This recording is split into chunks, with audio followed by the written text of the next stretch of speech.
I'm Mike Bohl with Xcel Energy. I appreciate Laura and Doug and others allowing me to come talk tonight. I'd watched the Representative Bly's presentation to this group on feed-in tariffs and his perspective, giving you his perspective on feed-in tariffs on the web, which I think is just a great service that MRES provides to have those videos available to folks, geeks like me who sit around in the dark watching policy videos. But I've been having a running conversation with Representative Bly. He's my legislator. I live down in Northfield. And I started to discuss these issues with him when I was Deputy Director of the OES, the Office of Energy Security at the Department of Commerce, as a regulator, the concerns that we had about feed-in tariffs. Then I did some, I had similar concerns when I was with the with Wind on the Wires, which was at the time a program of the environmental group, the Isaac Walton League. And now with Xcel Energy as a resource planner, we have the same set of concerns about feed-in tariffs, which I didn't think had been fully expressed to you in the previous presentation, and I wouldn't expect it to, but I thought it would be useful to have a more broad perspective on feed-in tariffs and why. The question kept coming up in the Q&A session, why don't utilities like feed-in tariffs? Well, I thought it'd be useful to have a utility come in and tell you. So, a little bit about Xcel Energy. We are a multi-state utility. We operate in 8 different states. The operating company that I plan for, which is the Northern States Power Operating Company, we provide service in North, South Dakota, Minnesota, Wisconsin, and a little bit of Michigan. And across the 8 states, the entire enterprise of Xcel, clean energy leadership is very important to us. It's in our brand, responsible by nature, and you can see in this record of accomplishment, we're the #1 wind energy provider in the country. We're the #1 provider of locally owned community energy. We have the #1 green pricing, voluntary green pricing program. We have some of the most aggressive demand-side management programs in the country consistently year after year, and we're the #5 solar provider in the country. So you can see that this is important to us, and it's something that we have worked diligently on every day. And move ahead there. But as we work on these issues on expanding that clean energy leadership, we also have to keep those things and maintain a constant balance between that important criteria of the business with maintaining reasonable rates and maintaining reliable service. That you can't emphasize one of these over the other. We work in every decision that we make every day. We have to maintain that constant balance between these 3 criteria, and it's a constant struggle. It's something we work with continually. And so, with that context, I wanted to talk about where feed-in tariffs fall in to what we do. Just briefly on that previous slide, this idea of maintaining that constant balance, it's what keeps our ratepayers happy, it's what keeps our regulators happy, and therefore keeps our shareholders happy. The 3-legged stool. It's those three things keep those 3 sets of folks happy, and that's what we do, what we need to do as a utility. Thanks, Rick.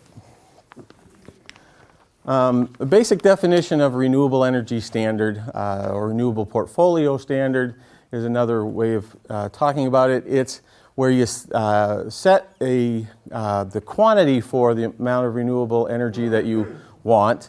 You do that legislatively or administratively, and you let the market respond for the price. So for Xcel Energy in Minnesota, we are required to have 30% of our portfolio come from renewable resources by 2020, and we go out on a regular basis for RFP, asking for projects and finding the best projects and working with those to fulfill our requirements. 34 out of the 50 states have some kind of renewable energy standard. All 8 of our states have some kind of renewable energy standard. Flip one ahead. The basic definition of a feed-in tariff is the flip side of that. Rather than setting quantity and letting market determine price, you set the price legislatively or administratively, and you let the market determine how much renewable energy will be provided at that market price and at that set price. And the utility is required to take all projects that meet that would like to sign up for that required rate. We've had lots of experience with feed-in tariffs in the European markets, very little in North America yet. Going forward. It's important to know the context in which feed-in tariffs were developed as a policy tool. They were primarily developed in Europe, where they have deregulated markets, and projects weren't able to, where renewable projects in that deregulated market were only able to go to short-term deregulated markets for energy and the renewable energy credits, the environmental attributes of the renewable energy.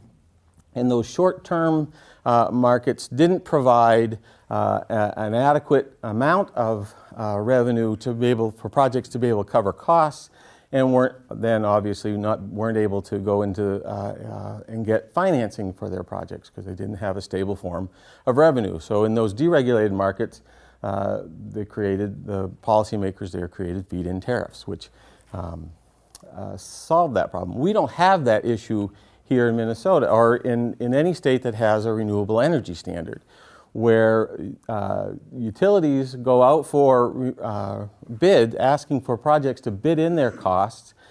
We select the best projects that are bid to us, and we sign those projects up for long-term 15, 20, 25-year contracts, which can be used to secure financing.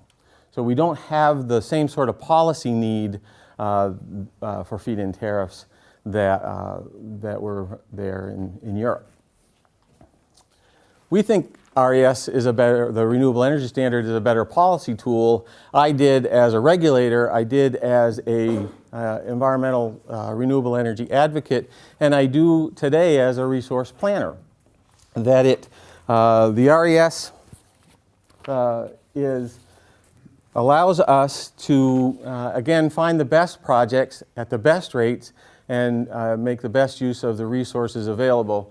The feed-in tariff, our utility concerns about feed-in tariffs are that for the most part, the proposed rates for feed-in tariffs are very high relative to market rates.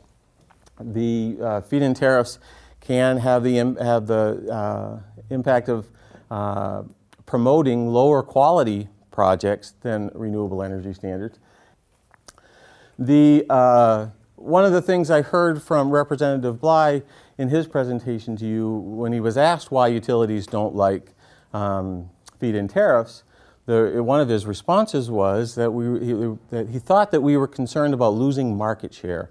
And that's really not a concern for us with regard to feed-in tariffs. It has nothing to do with what we're trying to do, and I'll have a slide on that, and we can talk about that some more.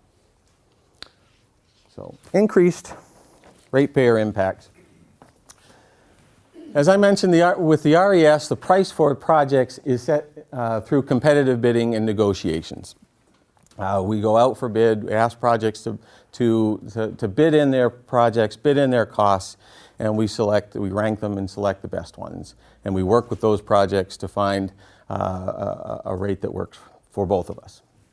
With a feed-in tariff, the price is set legislatively or administratively, and it's based on a sample or an estimated set of costs as opposed to a project-specific cost. Or in some places, it's based on a market reference outside of it also doesn't have anything to do with the project economics. Plus, in many cases, there's a requirement that the project get a regional profit on top of that. So from our perspective and our experience, the RES results in lower cost to ratepayers. You get a market-derived price for each project that you're working with that covers its costs and at the lowest rate that we were able to work out with that project. A feed-in tariff, on the other hand, isn't based, as I mentioned, on individual project economics.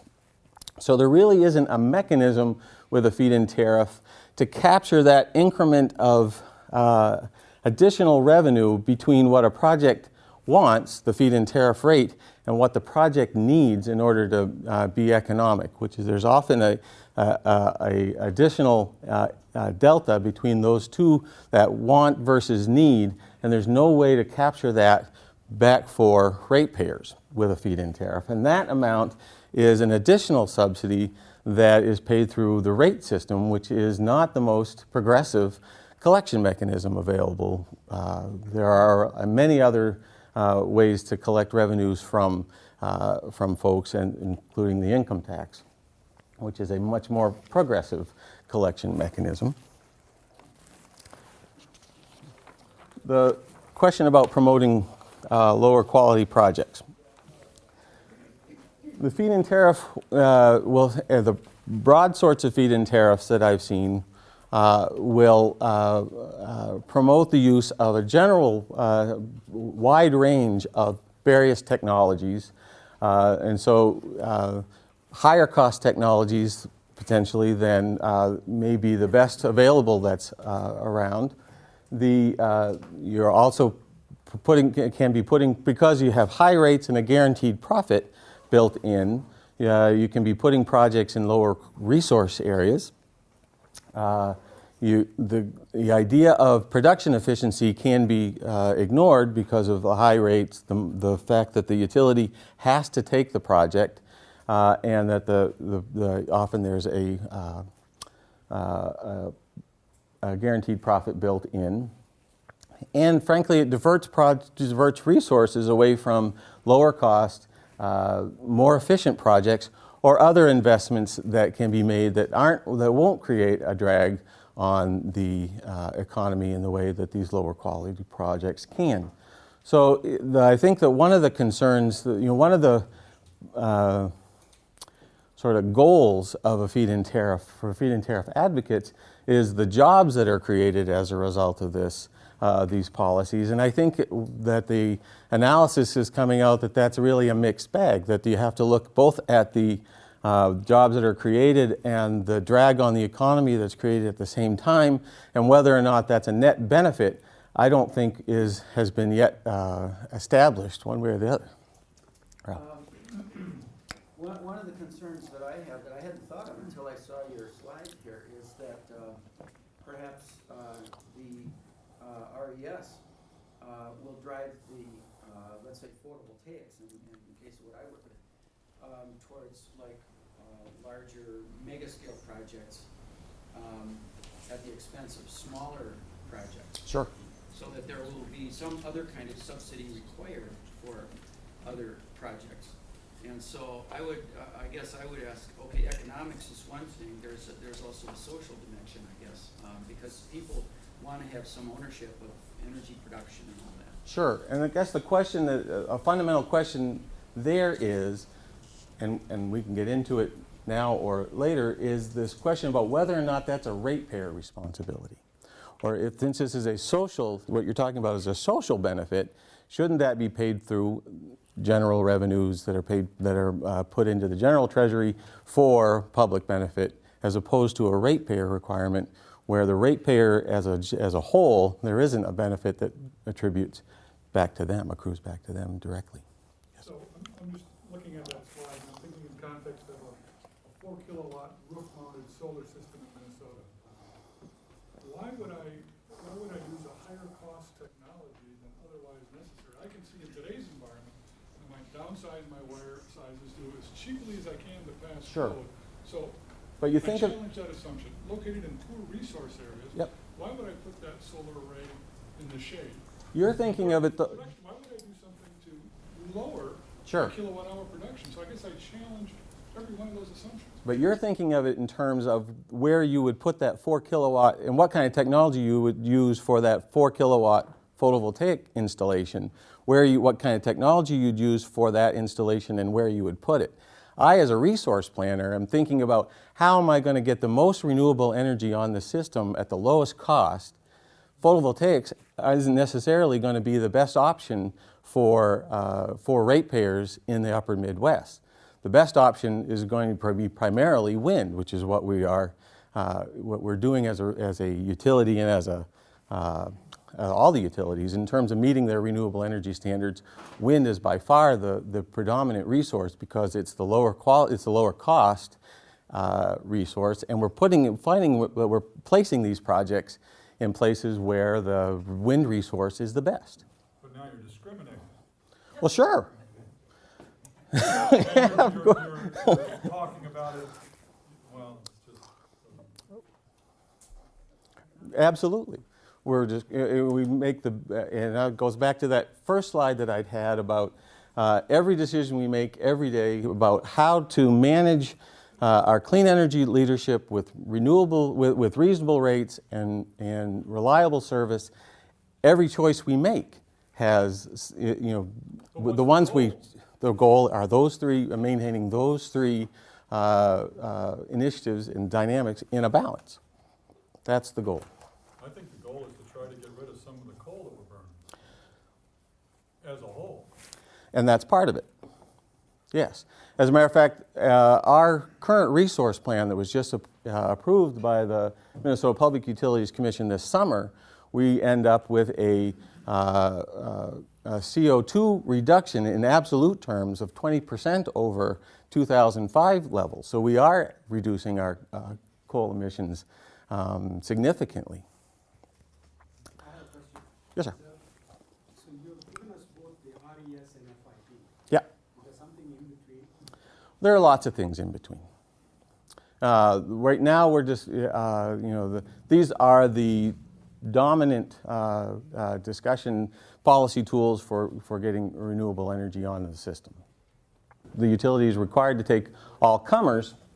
We don't know the type, the size, the production efficiency, the reliability of the projects that come in the door. Whereas with a renewable energy standard, since we go out for the bids and we do the selection, we know what mix of projects we're putting on our system, and we know that we're going to meet the Midwest Independent System Operator reliability criteria. We know we're going to meet our renewable energy standards. We know we're going to meet all the myriad levels of requirements that are placed on utilities by various sets of regulators.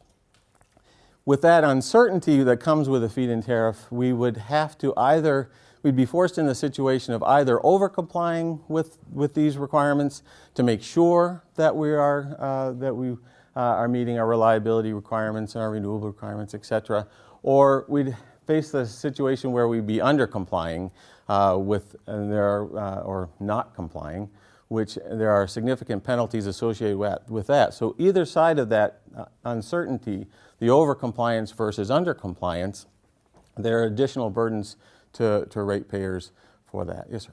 I wonder if you could explain, as far as wind and solar, which are variable resources, Yep. what you do in terms of that issue of compliance or reliability.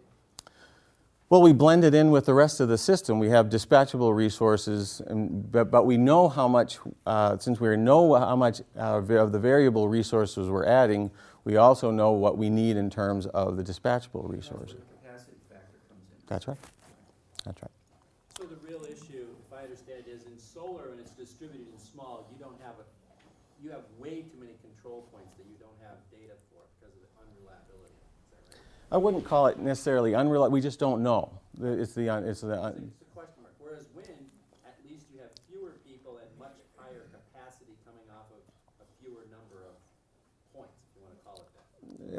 it's that we know where we've placed where we're buying our power from. Most of the wind energy that we have on our system is bought through purchase power, and I'll talk about that. But we know who those folks are. We've gone out and we've selected them and so that we've sort of integrated them in our system, as opposed to on a year-by-year basis with the feed-in tariff. It's just whoever walks in the door and wants to provide us power. How Yes, is, sir. Well, go ahead. I'll say my question. All right. I like your haircut, by the way. Thank you. I like that too. I'm just wondering how you get in a fit, how is the production efficiency or reliability less certain than an RES? Are codes different between the two? Are production No. design standards different? So Let me talk about, maybe get into it a little bit more, there are individual types of resources, as like Ralph was just mentioning. Solar and wind are variable or somewhat intermittent resources, and they're non-dispatchable, meaning we can't press a button and all of a sudden some power is being generated. We have to take it as it comes. We have to blend that kind of power in with resources where we can press a button, and because we do have to be able to meet what's referred to as peak load. So we have to be able, whenever somebody flips a switch, we have to be able to make sure that we're providing them with power. So we have to have an adequate mix of dispatchable resources along with our intermittent resources. Since with an RES, we're planning the system. So we're adding intermittent resources. We know how much intermittent resources we're adding, so we make sure we have an adequate amount of dispatchable resources at the same time. So since it's a planned system, we know going in that we're going to be able to meet the requirements that are placed on us. With a feed-in tariff, we don't know what's going to come in through the door. We don't know what kinds of projects are what the various production capacities, whether they're going to be intermittent resources or not. We don't know, and so it's that uncertainty factor that we would have to plan for by over-complying or just take the risk that the blend will be able to work with whatever comes in the door and make sure that we meet, and that's that risk of under-complying. There are, we were talking, the question was, are there ways to manage each of these concerns? And there may be these various things that I've laid out as issues. But the question is, what's the goal? What are we trying to get to? And in terms of the things that we care about, which are environmental compliance and leadership, the maintaining reasonable rates, maintaining reliable service, the renewable energy standard as a policy tool is the primary tool, and we think the best tool for meeting those three sets of goals. We have other programs that we're sort of layering on top of that I get to at the end of the conversation in order to make strategic investments in distributed generation and other types of solar. So it's that we don't think necessarily that the feed-in tariff, if you tweak it or massage it, that it's going to be able to be better than these other kinds of things that we're working toward. Is that fair to say? Yeah, I guess I don't think you addressed this in your slide. It's another part of this uncertainty that goes with this part of this, and that is the question of which utility has to take it. We work in a defined service territory, and we're the biggest utility, have the most customers by a long shot in Minnesota. If you put a solar panel on a rooftop in, pick a town, West Overshoe, Minnesota, does the local utility have to take it? Does Xcel have to take it? Does Minnesota Power have to take it? And you could find areas where there is not very dense population, but good renewable resource, and you might be forcing a local co-op to take far more energy than they could possibly absorb or possibly use. And if they can't take it, then the question is, well, then who is? Who's going to have to take it? And so you have an additional uncertainty in, putting up the panel. Now, it's fairly easy in the Twin Cities. You say, well, we'll put it on my roof and Xcel will buy it because that's my utility. That would be more manageable, frankly, than putting it out in western Minnesota and saying my local co-op or my local municipal or whoever I choose has to take it. So it's an added uncertainty that goes with what Mike was talking about. Any project that goes onto the grid that has any sort of impact potential impact on the high voltage transmission system has to go through some kind of MISO process for reliability purposes. Even those facilities that interconnect at a distribution level, to the extent that there's any concern about that the power won't be just used at a local site, if there's any potential for transfer onto the high voltage grid, it has to go through some sort of MISO approval process. I don't know about that particular. Yeah, I'm really confused about it, because they never put on the distribution line. We Yeah. don't go through the transmission system. Well, you know, a lot of projects can do that, which is, you know, but even those projects, if the power isn't going to be used within a very, you know, localized area, if there's not a heavy use of you know, big customer nearby to use that power, chances are it's going to have to go onto the high voltage system, and there's some process that needs to be gone through to. I don't know that we have a concern with you know, that we won't have enough natural gas. It's just that there's, it's a volatile, you know, the cost of natural gas is quite volatile. And these other resources, such as wind and solar, sort of offset the natural gas we use for generation. So there is a savings that's attributable to, you know, to the natural gas we didn't use when we take the wind and solar. So and it helps us to hedge that volatility of natural gas costs, of the fuel cost itself. All right. Well, the loss of market share, just to touch on this for a second, isn't really a concern of ours. 25% of the capacity on our system is through purchase power. Feed-in tariff power that would come to us would be within, you know, they would displace other types of purchase power, so we'd still be within this sort of 25%. It's a critical component of our mix. You know, purchase power is something we rely on, something that is very important to the system, and we don't have any markup. These costs go directly through what we pay. The projects goes right to ratepayers. There's no markup. There's no additional costs associated. So, to the extent that we wouldn't be losing any market share, we wouldn't be losing revenues per se through that. Yes, sir. How do you expect that the possibility of cap and trade will affect your cost of purchase power if it's coming from coal in the future and impact your ratepayers? I don't believe that we have any purchase power coal on our system. I'm running through that in my brain. I don't think we do. Our strong incentive for ownership is baseload power.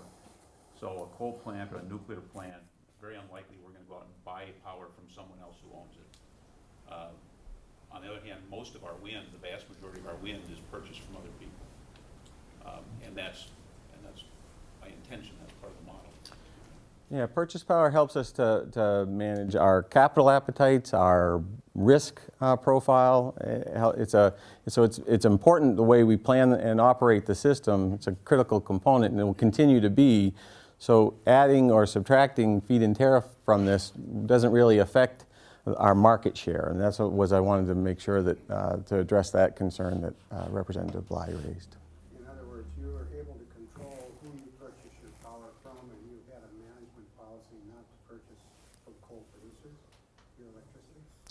It was, and that's more of a, you know, baseload power. You run it, you know, almost all the time. It's 24/7 power. It's the you know, as you look at the supply curve, which, you know, base load is the stuff that runs across the bottom. It's the stuff you run all the time, where, you know, as you go up the supply curve, you find other ways to fill in that curve, but the base is the base. And so it's a risk. You want to make sure that you can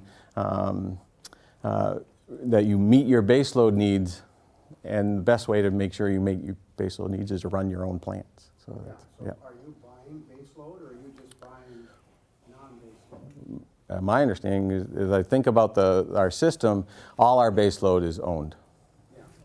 So your purchase power isn't base load. Right. Your purchase power is Fills in the rest of the curve. base.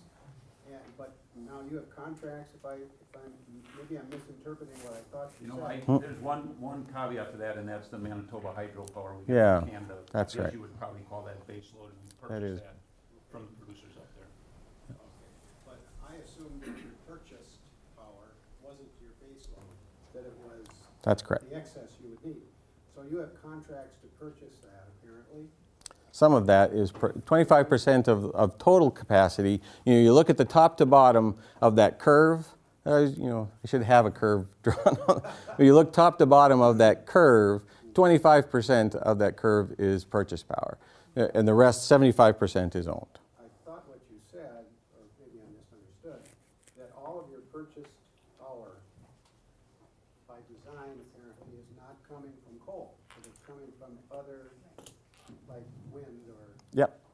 so, and that's been your management policy then? I think it's a great policy. It didn't have anything. I don't think, though, if the question is whether or not we decided not to purchase coal because it was coal, I don't think that was necessarily the concern. I think it was more that question that it's baseload power. You want to have as much of that under your own ownership as We're not possible. talking about base load power.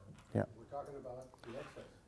Right, but you don't run coal plants for intermittent. You run coal plants for baseload. That's where I think I was making that sort of assumption, but good. I'd like to know, of the base load, now how much of that is coal generated in it? I think about 50% of our energy comes from Is there baseload. somewhere a goal to reduce that? Yes. Yep. Well, the emissions from yes, totally attributable to our emissions, to the generation that we provide to our NSP customers. So, if you got more renewable energy, couldn't you reduce that coal generated part? It won't be you won't be offsetting to a large extent. You try not to offset baseload power with intermittent power or variable power. So you mostly will be using your variable resources like wind and solar to offset your natural gas generation, which is what I was talking with this fellow about, which also has CO2 emissions. You know, so you are reducing overall your. So there's no time that we're ever gonna be able to replace the base generating power with solar and wind and other non-renewables Yep. because they're too intermittent. The battery, then you got it. storage. Battery. Yeah. We can argue on that as consumers if we do intelligent metering, because that gives the consumer the power to decide if I wanna pay 4 cents this afternoon to wash my dishwasher, or if I wanna do it right now for 8 cents. So the peak that everybody's worried about, as I understand, is that very expensive 20 to 40 hours a year where the whole country is spending very much money to fill days or peak load. And that's what we should be trying to cut the top on, correct? Yep. Okay, but what I think is also happening, if I understand this right, there's no design in this growth of the increased amount of energy that we need actually ever saying we're eliminating coal. That's just gonna be consistent, we're gonna keep on using it, but everything additional that we keep on needing is gonna be the new clean energy, right? Within the planning horizon that we're working with, 15, 20 years out, coal will continually be a workhorse in our system. That's That's bummer. It's a bummer for life. Can I just go back to the Sure. chairman's original question? I've got a bank of questions here, and I've been trying to hold them, but Yeah. I do want to address what I thought was your original. I like your haircut too.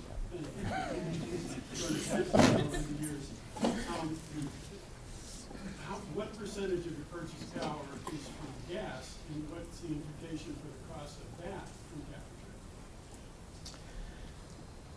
A significant portion is from gas. I don't know I don't have the number off the top of my head.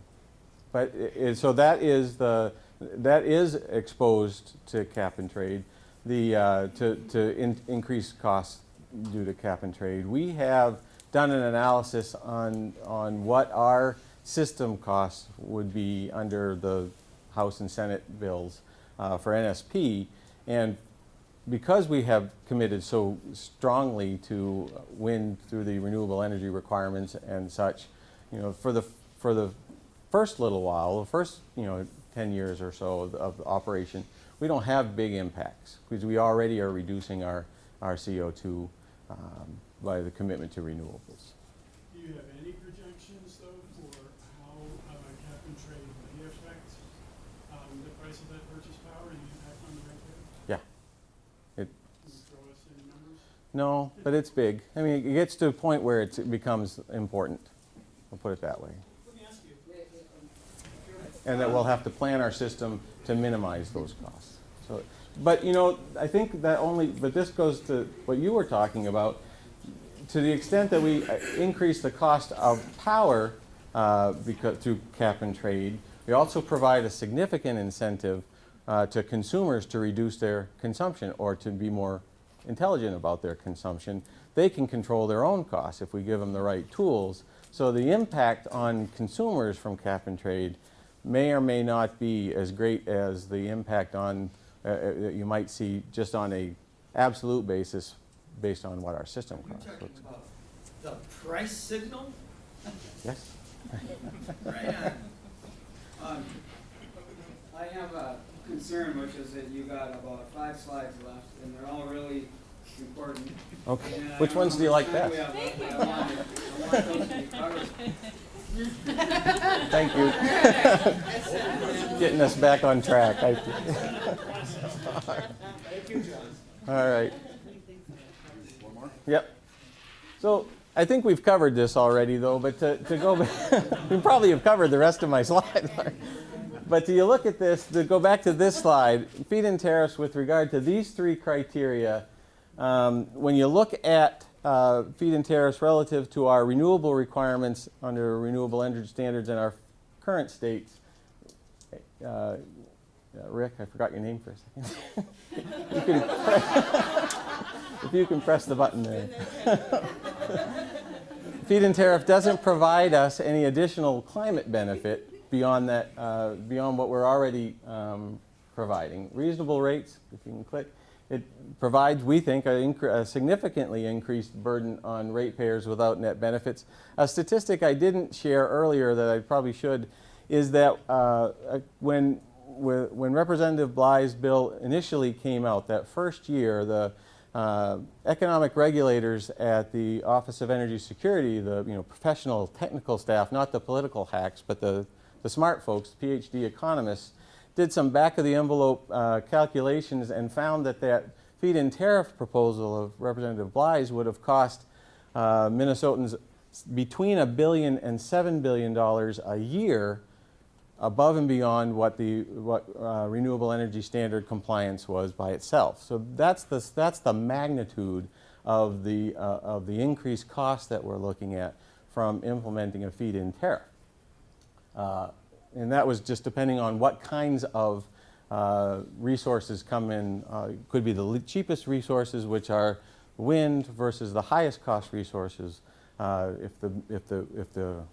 If everybody came in for the higher cost resources, we were at the $7 billion range. Yes? Just a quick, small question then.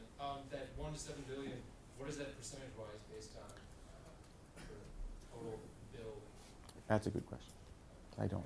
It's a big number. It's a though. big number. I just It's a trying to get big the number. scale. Big scary number. Ooh. Yeah. Big number is still a big number.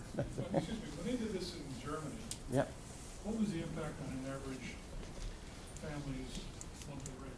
What %? Well, and you think about it's a wholly different environment in Germany than here. They have a deregulated system. They have so ultimately I don't know what one versus the other pre-feed-in tariff versus non-feed-in tariff in Germany on people's rates. But it's a different system. It's almost, you're asking about 2 different kinds of apples, and we're over here with an orange. So I understand where you're going with your question. I don't have the specific answer. In Germany, the market took off. Germany is the #1 installers for solar in Europe. That came from a feed-in tariff. Sure. So how can a feed-in tariff have no additional climate benefit if it would spur widespread adoption? In Germany, they didn't already have a 30% requirement for renewables, which we do. If what we have is working so well right now, Yes. how come we don't have more solar companies here? How come we don't have more solar systems? If Bec- what we have is so good, why aren't more people here installing solar systems? Because solar is more expensive. At the end of the day, that's the issue, is that solar is just that much more expensive here than the other renewable resources that we have, predominantly wind. But I think one of the things that Jeremy said, that the base case would be easily covered, typically from solar, because that matches demand very, very consistently in most models. That's also why Google decided to do the entire parking lot. They said, yeah, we understand it's 40 cents a kilowatt for us to cover our parking lot up there, but at peak in California, during peak summer, it's about $10 a kilowatt when you generate the natural gas energy that they need to put on the grid in that area. So they said, long term, this does make sense. Sure. And they put their own money up and built their own system, That's correct. as opposed to they didn't have necessarily a feed-in tariff in order to do that.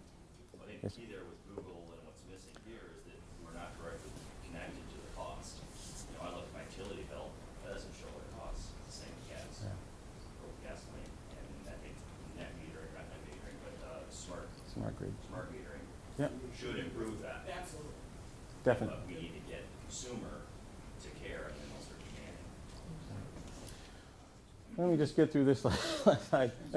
Reliable service, the third criteria was that it interferes with MISO compliance, as I've already discussed. So on all three of our criteria that we care about as a utility, the feed-in tariff fails on all three of those criteria. So that's all, that was the point of that slide. I did want to talk, we've talked about this already, what our renewable energy strategy is generally, is to use the best available resources in the areas that we operate. In the upper Midwest, that's wind and hydro. In the Southwest and West, that's wind and solar. And we've made massive investments in solar. But we're also making strategic investments in other renewable resources and in all of these areas beyond the ones that we've committed to predominantly. And NSP, solar on the NSP system is one of those, is an example of those strategic investments. And I'll talk a little bit about what we're doing on solar. We've got through the Xcel Energy Renewable Development Fund, we've made about $8 million of grants to support about development of about 3.5 megawatts of solar. Some of those projects, a couple of those projects are up and running. The rest of them are in various stages of development. We have a proposal before the Public Utilities Commission here in Minnesota to add solar to what's called our wind source program. It's the green pricing program where customers can decide, some of you maybe are wind source customers, where you can voluntarily decide to pay a little bit more and for additional amounts of renewable resources.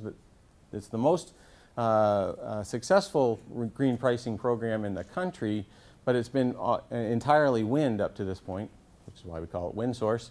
But we're looking at folding in solar into that mix of resources, and we're looking at adding a half to 1 megawatt of solar each year for the next several years. Can I ask you why you said it's the most successful? Is that you're saying the highest percentage of population, the most consumed of anybody by population, or are you saying it's the largest install base of customers? What is your saying is the best program in the United States, most successful? Because I thought there's two other ones that are actually doing a bigger job of promoting wind into other markets. And that was Portland, Oregon, PG&E, they have a flat model. They said it's Austin, Texas. Both have much higher saturation than we do. So how do you come up with that number? We're talking about total number of customers involved in. Larger market base, you got a lot more customers, but per population, not close, right? We serve a much bigger base of folks, sure. And you know, by us saying, when I say that we're the most successful green pricing program in the country, that's the National Renewable Energy Lab. By their standards, we are. So that's not just me saying that, and they're all saying that. Then solar rewards, this one is also a proposal that's pending for the commission, where we would provide incentives for small projects, the under 40 kW projects, so that the first two, the solar RDF grants and the solar and wind source, we're primarily looking at larger projects. With solar rewards, we're looking at the smaller installations between 40 kW and below, and we're looking at adding 2 to 3 megawatts of those kinds of projects over the next 3 years. So you look at this together, that's something like 8 to 10 megawatts over the next 3 years, which for those of you who have been involved in solar for a number of years, that's light years beyond what we had been doing, anyone had been doing in the upper Midwest. So it's a significant increase beyond where we have been. And gives you a sense that we are committed to this. Go ahead, Rick. Go ahead. So what we're looking at here, the reason that we've put together this portfolio, the strategies, portfolio of programs and strategies on solar, to learn about solar in this northern climate, the solar resource, the snow, and how much we can rely on this resource as we get bigger and bigger, committed to it, to explore various project sizes, technologies, project models. I see Gerardo's here. Help build the solar industry here, and that's what you folks are mostly interested in. And we've also have joined the Minnesota Solar Energies Association, Industries Association, in order to help move that forward as well. That's something that's important to us. And then for us to really, to be working on these things while, as somebody had mentioned earlier, while PV gets its feet under it and really takes off. When we get to that point where solar is grid parity, we'll be positioned up here in the upper Midwest to take really advantage of that. So that's what our strategies are about. Thank you and good night. No.